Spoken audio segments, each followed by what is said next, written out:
2年前，有一个囡仔凯凯因为受到灵母的虐待不幸过往。社福团体今仔日是来到卫福部外口甲悼念，嘛讲这社会制度的无理想，因为这替代性的照顾、安置的资源，佮有专业性的支持，拢总无够。社工团体就要求政府就要来全面改革。卫福部回应讲，这未来收出用是由地方政府来做最后的认定，安置的费用甲监督嘛由政府机关来负担，最后嘛会合资源来协助有需要的家庭。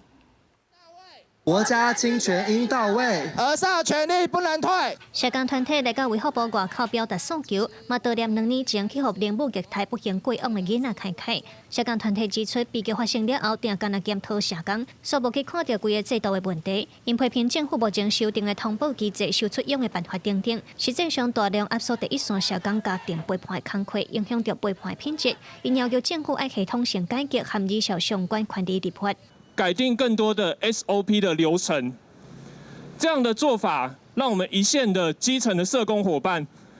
非常忙碌、非常疲惫的一直在进行调查跟评估的工作，可是我们却没有多余的时间、多余的量能做最重要的家庭的陪伴。 社工团体指出，统计到2024年底，有4591个儿少受安置，也有384个囡仔单别出养，这拢是像凯凯安尼，可能原生家庭无能力请养，也是高风险家庭。不过政府的替代性照顾、安置资源和专业支持拢无够，低数真恶受到好的照顾和保障。社工团体要求政府爱担起国家侵权的角色。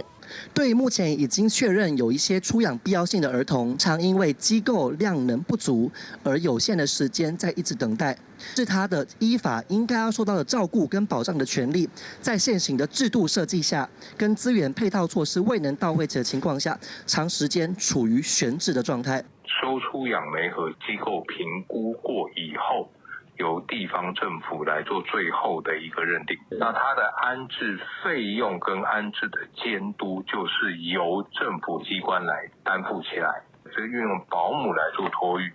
我们也提高了它的访视的次数。 另外，卫福部嘛回应讲，未来针对原生家庭状况无理想的时，会对社会安全网、社会救助法等等去配合资源和支持服务体系来协助，让家庭会当维持生活，也避免囡仔一下就行到爱出养的状况。记者卢尚珠、郑俊尧台北报道。